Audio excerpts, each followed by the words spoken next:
Hello and welcome back. Happy Saturday.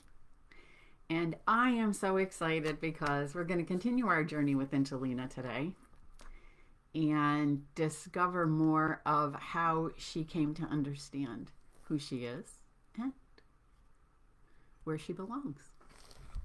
Most of us have had similar experiences where we don't understand who we are inherently and where we belong, because as I talked about before, some of us feel like we're born into situations, or we, after, outside of even our home, we can find ourselves in situations where we don't feel like we belong, whether it's our religion, whether it's school, whether, wherever that comes up, even if it's not family.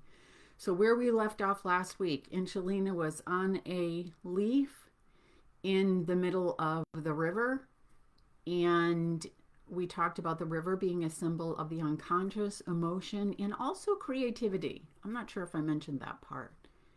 And so what's important here is that, if you remember, the fish came up from under the water, and the fish represent a new part of Inchelina that has the ability to navigate through the water. So they understand how to navigate through the unconscious, the emotions, and creativity.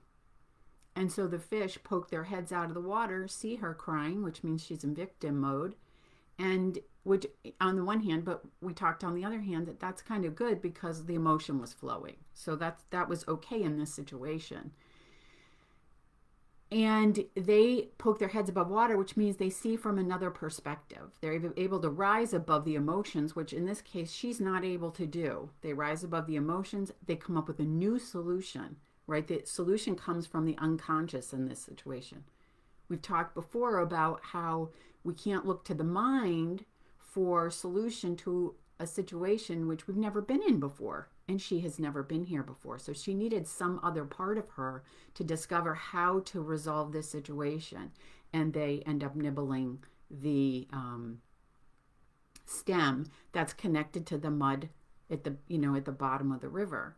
And we also talked about that being connection to the under, going down, because in the next part so they've severed the link to the mud, and now she's floating free and she's enjoying herself, and a butterfly comes along, which represents the introduction of a part of her that is free. But unfortunately, what she does is she takes her waist ribbon and she ties that around the butterfly, and then the butterfly flies along, and they're having a grand old time, but she has taken something that was free and she has made it not free because she has tied it down. And that indicates that she hasn't quite come to terms with the ability to be free.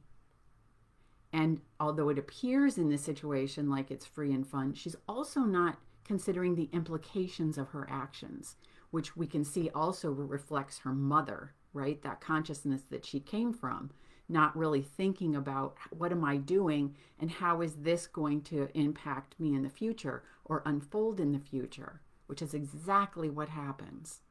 Because a Maybug, which is a new male energy, now comes in and picks her up off of the leaf and deposits her up in the top of a tree. The butterfly then is left tied to the leaf, and she begins to wonder, oh my gosh, what have I done? And she was afraid that the butterfly would starve to death. What's interesting about this is that that's her fear, so we could say that's a projection, right? If we look at all of the characters in the story as aspects of her, but also as of her relation to them. So we can look at things both ways. In symbolism, there's nothing that's cut and dried in almost every case. We can always see things differently. Symbols are different for different people. They evolve, they change. So we have the ability to, with symbolism, to look at things from multiple vantage points. And here we talked about the connection on the leaf to the mud underneath. So that was the below. So the butterfly being above, but then the Maybug takes her to the top of a tree. So now we're really much higher than we were a moment ago. but she's not free. This new situation then reflects what she has done and makes it more obvious to her that she isn't free. Also, this is an opportunity to connect above. The above and below can represent different things. You're going to see this in your dreams as you're evolving in consciousness. There'll be these up and down movements over and over in the dreams. A plane goes up, the plane comes down. I mentioned this before, elevators, escalators, like however it shows up, going upstairs, downstairs, up a mountain, down a mountain. And this represents this connection. Up can be to spirit, it can be to mind or intuition, it can be, so it's looking at the context to understand. In the fairy tale, the soul is coming to consciousness, so we would look at going up as connection to spirit and the revelation of something new. Up and down can be soul and body. It can be spirit and soul, mind and body, or conscious and unconscious. So there's different ways of perceiving this. And this is the way that we create consciousness, right? So we would say like we go up and we bring something to awareness. So we might say like something could come to awareness in this situation here, which one was the butterfly, when the Maybug takes her up, that what's revealed to her is that this fear of her needs being met, which we said could be seen as a projection. And so what's going to come to consciousness in this place is what's important here. And he feeds her honey, which would be, right, the nectar of flowers, and that would be her food. That would be like she was born in a flower, so this would be her food. So this comes to consciousness, right? Moments ago, she was concerned about the butterfly starving, and here she gets her food. So she gets this moment where something else about her is coming to consciousness, which I was just saying, it could be revealed, is that this would be her food. But the thing is that she's being fed by something else, again, part of her, but outside of her would be feeding her. And so she's not accessing her food herself. What happens? He thinks she's really great. Maybe, this could be a thing for him. And then these two lady Maybugs, female Maybugs show up. So this represents now another feminine energy coming into awareness, into consciousness. And they are like, oh, she's not that pretty.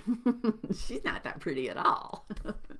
So this is the first time that label has now landed on her. Because before, if you remember with the frogs, they were the ones that weren't pretty. They were the ones that were ugly. So now it's on her, and that consciousness has landed, or that projection has landed right at home, which we can often see if we're doing shadow work, that what we're projecting, we're supposed to take a look inside and see if we can find it inside. So multiple things are coming to consciousness while she's in this tree. And that is this sense of, I'm pretty, I'm not pretty, I'm worthy, I'm not worthy. So there's this polarity that's coming to consciousness. And so when we have these polarities, these dualities of I am and I'm not, it's this and that, it's a time to begin to find center between these things and allow some new wisdom, some new consciousness to be generated from this, we could say, conflict in it. I had a dream once about this, and the way that it was portrayed was a tornado coming closer, and I was supposed to just sit and witness it. The opposites, because that's the way a tornado symbolizes the coming together of the opposites, and it's coming together, and so the intensity is building. So when you're sitting with these opposites, then that's what can happen. I'm pretty, I'm not pretty. You could sit with that challenge and allow the energy of it to build. And if you can sit in the energy of it and witness it, it can sometimes shift. So in that dream that I had, as I sat with the tornado, as it came closer and closer and closer, and allowed that, and sat in no mind, it wasn't an intensity in the dream, excuse me, but what happened was then the third eye in the back, or the chakra in the back of my head opened, and there was a solar eclipse, which represents the coming together of the opposites in a way that is harmonious, as opposed to conflict. So we're up in the tree, and the Maybugs, and there are also two, and so in Jungian psychology, when you have a dream and there's two, it's doubling. So this is really important to individuation, and that is the judgment of these female Maybugs for her. And that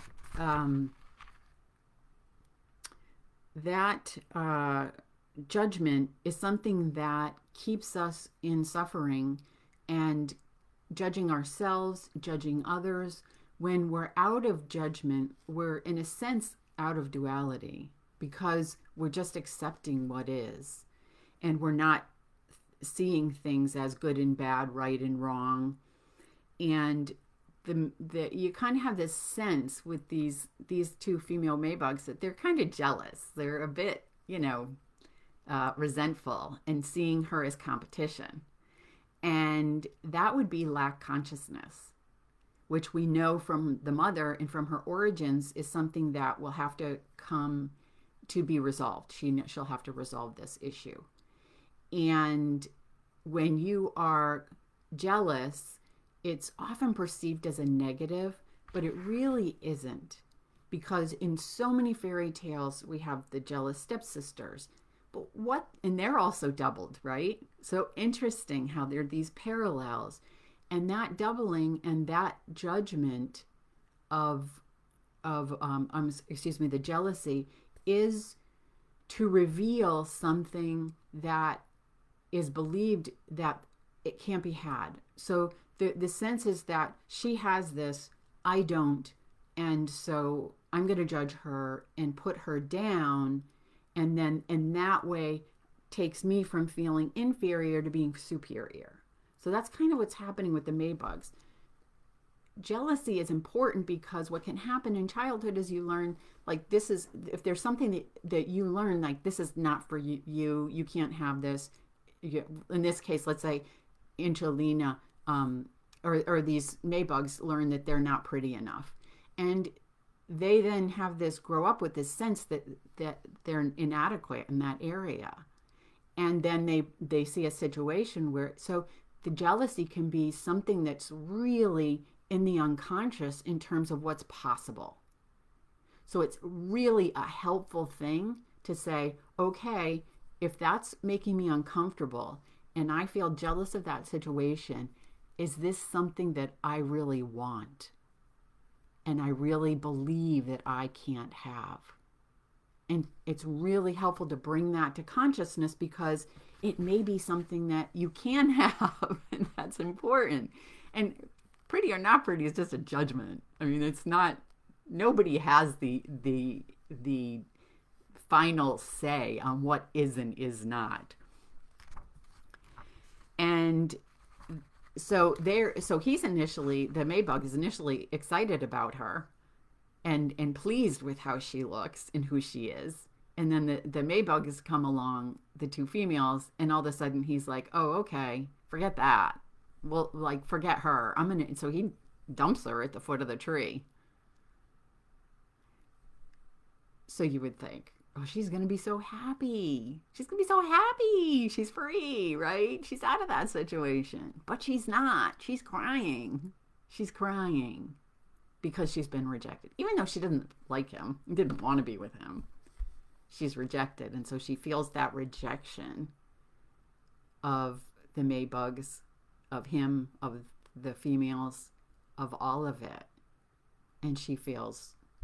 And that, again, it's important for these emotions to move, because lots of times that victim consciousness is revealing what is happening. What is happening? Those tears are cleansing, first of all, if they're done consciously, and they're showing There's something from the past that's here that's being cleansed and healed. So every situation is an opportunity to grow in consciousness. And she learned a lot in this situation. She learned that she feels unworthy. She learned what her food is. And so we'll see how this plays out as she moves forward. He drops her at the foot of the tree, and she needs to find that love and support and her own worthiness inside. She can't depend on others. She can't look outside because, I'm in this situation, they think I'm pretty. I'm in this situation, they think I'm not. I'm here, they think I am. They think, well, you can be all over the place, up and down, roller coaster. I feel good, I feel not good. I feel happy, I feel unhappy.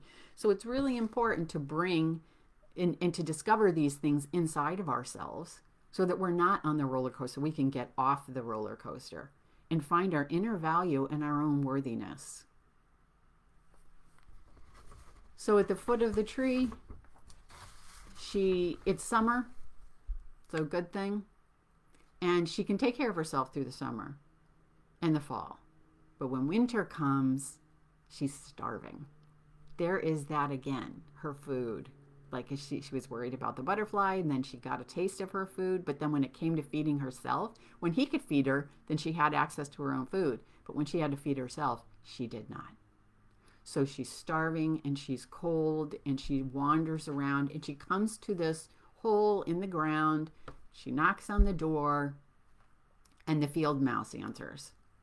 And she's like obviously shivering and cold and hungry. Can I please have a barley seed to eat? Or a grain of barley? Isn't that interesting? What she came from initially, she asks for. So that is another sense of the food, of the truth of who she is.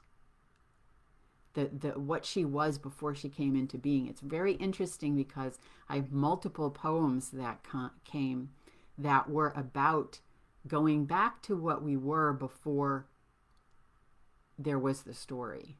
And in a sense, that's what this is. She's asking for a taste. It's almost like saying to the universe, please show me the truth of who I am. Give me a taste of that so that I can know, I can feel, I can have a direct experience of that remembering in order to bring it to consciousness more fully. And life will do that. Life will do that. She asks for help because she doesn't know how to support herself. She can't support herself. And she recognizes that. So she's asking for help. Like, how do I do this? And so the universe brings a new energy in, something new to consciousness. And that is in the form of the field mouse. So what do mice then represent in terms of a symbol? Symbolically, then, they represent the attention to detail because they're close to the ground.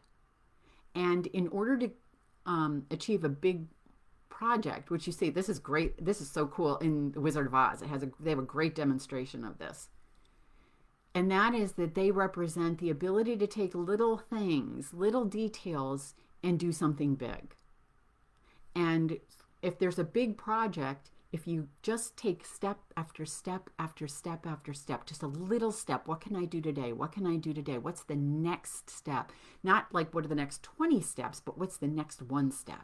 And you just keep taking those things. We can often, accomplish big tasks by doing that. So that's really important that she begins to understand. The other thing is too, the field mouse in this case represents the ability to take care of yourself. Because mice can do that. They can take care of themselves in the winter and they can take care of themselves in the summer. They have the ability to navigate through the different seasons. In wintertime, nothing is happening in the world. It's like we saw with Rapunzel in the desert. There's nothing going on out. It's a fallow time. So it's a time to turn inside in order to access information, to go into the unconscious, to go into the womb of creation, a place of discovery and rebirth.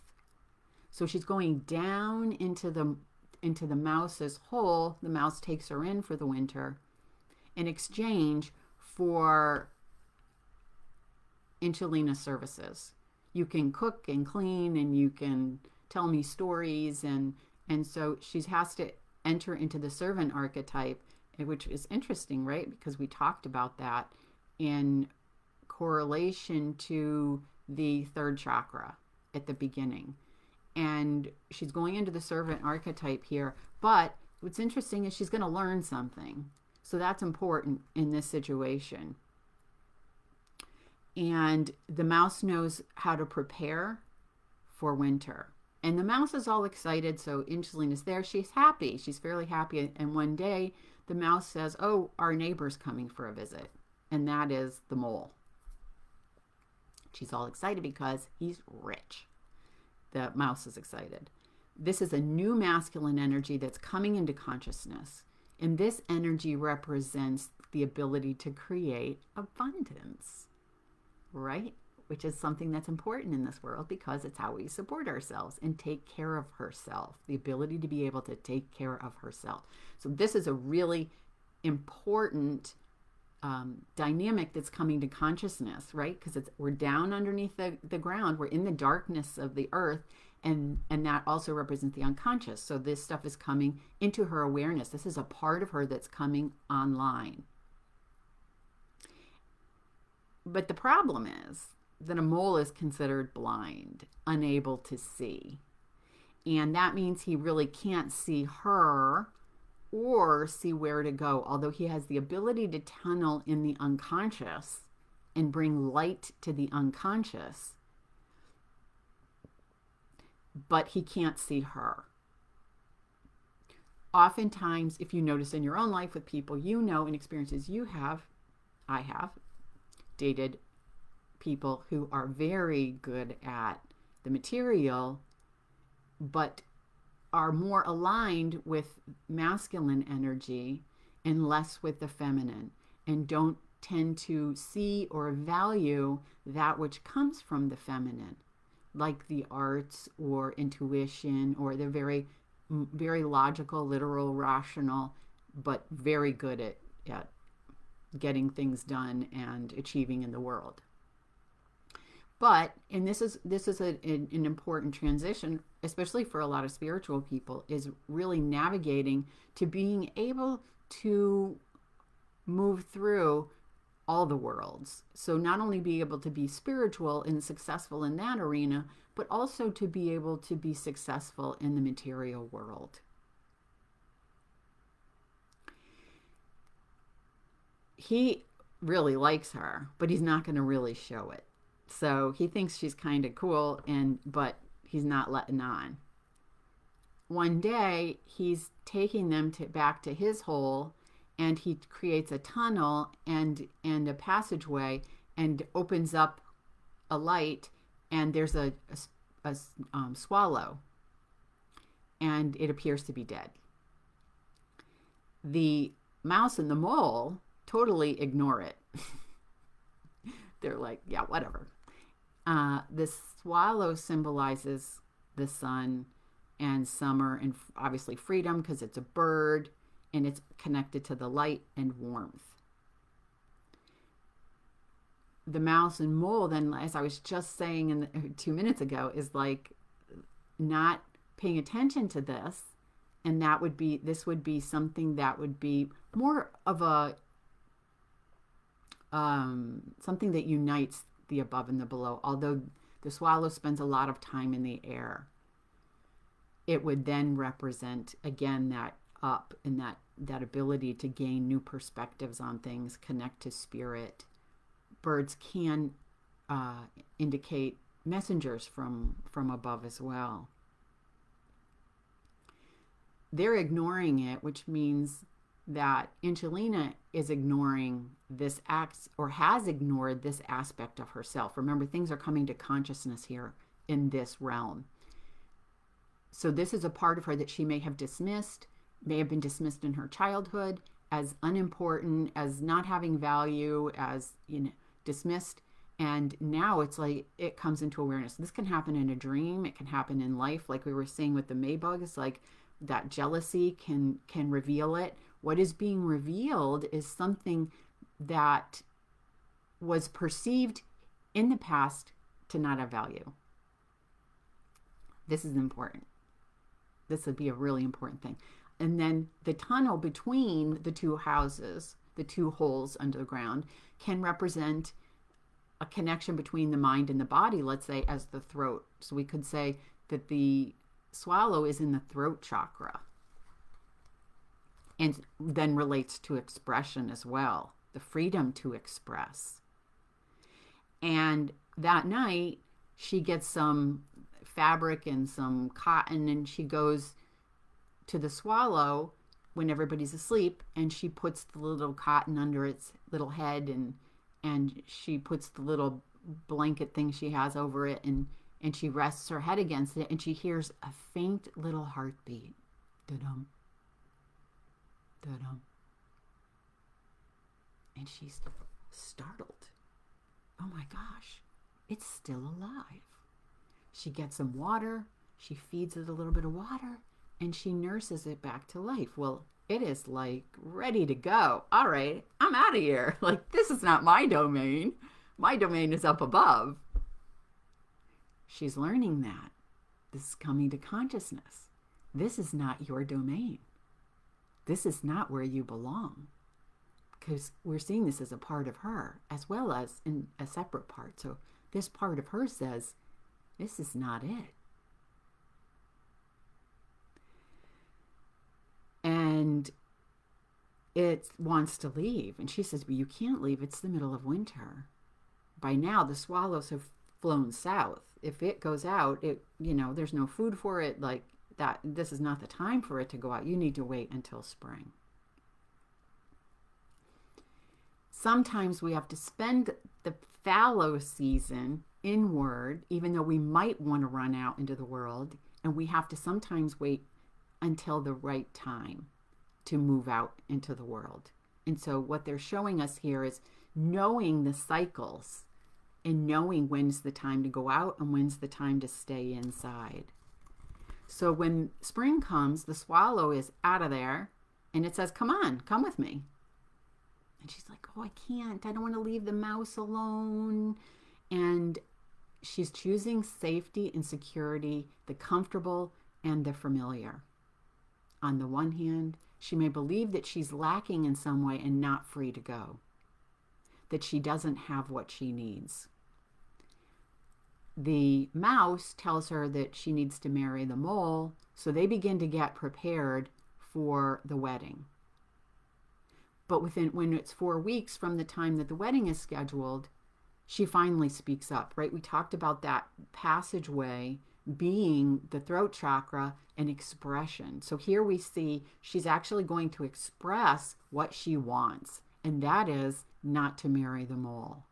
Well, this does not go over well. Remember, the mouse represents a feminine energy and the energy of like the mother, which has typically not really known who she was or been interested in her perspective on things.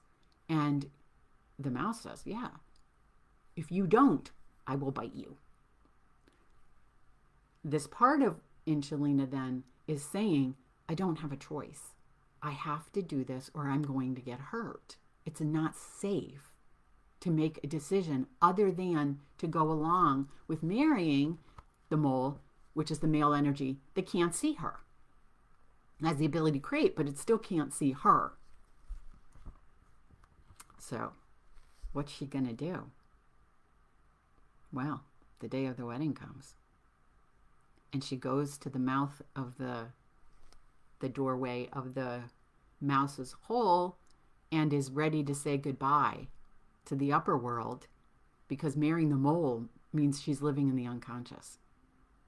So she goes and says goodbye to the trees, goodbye to the flowers, goodbye to the bees. Chirp, chirp, chirp. What is that? It's the swallow. The swallow comes back and lands and says, how are things going? Oh, the mouse wants me to marry the mole, and today I'm marrying the mole, and then I won't be able to come above anymore. And he says, well, you have a choice. You have a choice.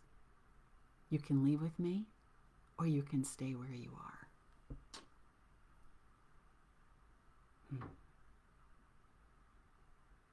What to do?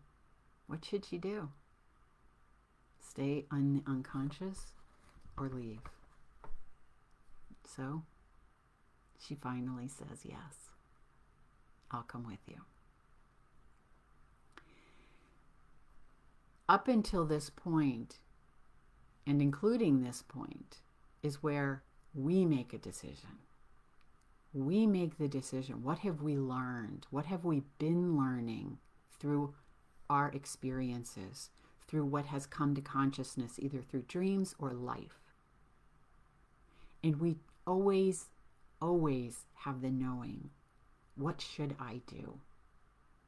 And it's knowing, and if not, then asking the question of life. What is it that I need to do that's in alignment with who I really am? And doing what you can with where you are.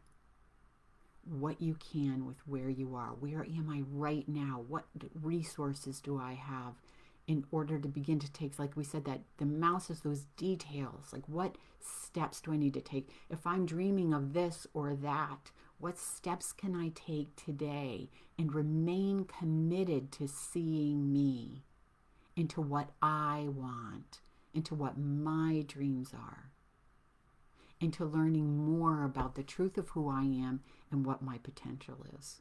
What opportunities, what growth, what learning is here right now.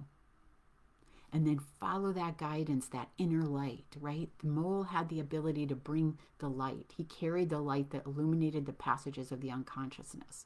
Even though he can't see, he carries the light, right? Like we think of Lucifer as called the light bringer. Bringing light to that darkness. Following that inner light, following that inner guidance. What it's saying about you and what's possible and what your heart wants. And then trusting life. That's how come she can say yes now. She has to trust life. That's what that step means. This is a critical moment of between the under and the above. This passageway, this transitional point where she has to trust life. I can be free. The idea is not that we aren't free and we need to become free and we need to learn how to be free. It's the truth of who we are, is that we are free. We've been conditioned to believe we're not. And then she's going to have to trust that she's supported. She's supported in what she does. And that life is conspiring. Look at all these events. At any point in this journey, you could have stopped and said, oh, this is a tragedy. Oh, this is not good. Oh, this is good. This isn't good. This is good. This isn't good. This is good. This isn't good. But in the end, she's at this transitional point, and it's taking her to this moment. And so life is supporting her evolving and becoming more conscious. It is creating the opportunities, creating the situations, bringing the right people and bringing the right situations in order to understand who I am, where I belong, what I want, if I don't know.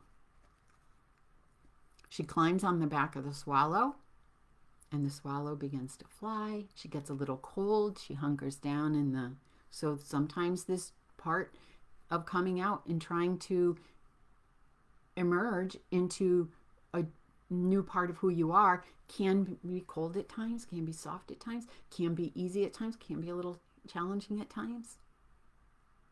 And we don't want to expose ourselves to things that, or people or situations. We know who's not going to support us. Don't go there.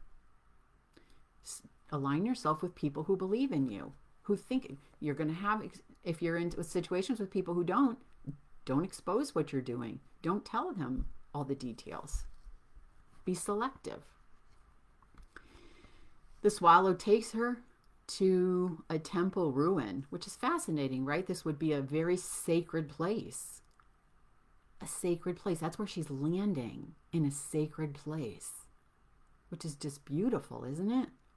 He says, choose a flower, right? You have the freedom to choose. She picks a flower. He comes swooping down, deposits her on the flower, and whoa, there's a little fairy king. fairy king. He sees her. He sees her. I can tell you from experience, this happened to me once in my life. And I met someone who was a twin flame of mine, and turned around once, and he was standing there looking at me, and I was like, oh my God, I realized in that moment I had never been seen before. I had never been seen. And in that moment I was. So when you have that experience of really truly being seen, you know it will awaken something in you that, oh, I haven't ever been seen. The truth of who I am hasn't ever been. But here the king sees her. And he represents the healthy masculine, finally. The part that sees her, values her, and acknowledges her for herself. Not you have to serve me. Not you have to take care of me. Not I want you to do this and that for me in exchange for something. Then the flower angels come along, and they see her. She is one of them. These are her people. These are her fairies. This is where she belongs. This is her tribe. They recognize her as one of them. My hair is all standing up. They give her gifts, and one of those gifts is wings. And that means that now she has the freedom to fly herself. She is free herself. She doesn't depend on anything outside of her now to be free.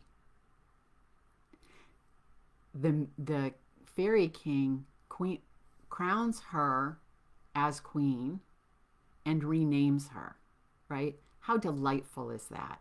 That she was Inchelina, which was based on a superficial appearance, and now he's giving her a name that has symbolic significance, and that is he crowns her and calls her Maya or Maja, which has to do with flowers, which is where she came from.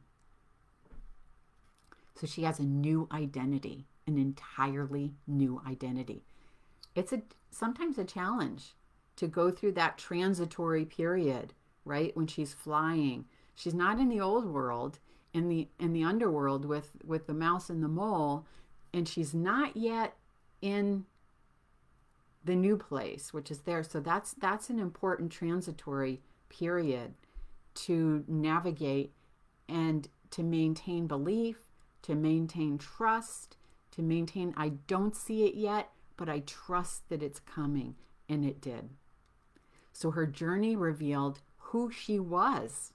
Look at that. Look at the beauty of that. Remember, we talked all the way at the beginning that in that moment, in that bowl of water, on that table, when that mother toad came and abducted her, two ways to look at this. That she's being neglected and this is bad juju on the part of the mother, or that life is stepping in and this situation is not her. It's not aligned with her. So life is going to take her to a new situation. Every moment, up and down, in and out, good and bad, we could judge it. But if we take the judgment completely out and just say, what's the learning here? What's the growth? What's the opportunity? What can I learn? What is the situation showing me about myself that I haven't seen before? Life is on my side. Life is helping me. I'm supported. I'm loved. I'm valued. I am worthy. And she has found where she belongs. So, thank you for joining me. It was a little bit long today, but a delightful story and so much information about ourselves and our own lives and how we can navigate and see things differently and understand things and understand the dynamics of how life works in order to assist us and reveal who we really are, where we come from, and the truth of what's possible for us. Thank you for coming. So I am going live on Saturday mornings at 11 a.m. Eastern Time, New York City time, and please join me next week. Thanks for coming. Thanks for listening. Thanks for watching. Have a great day.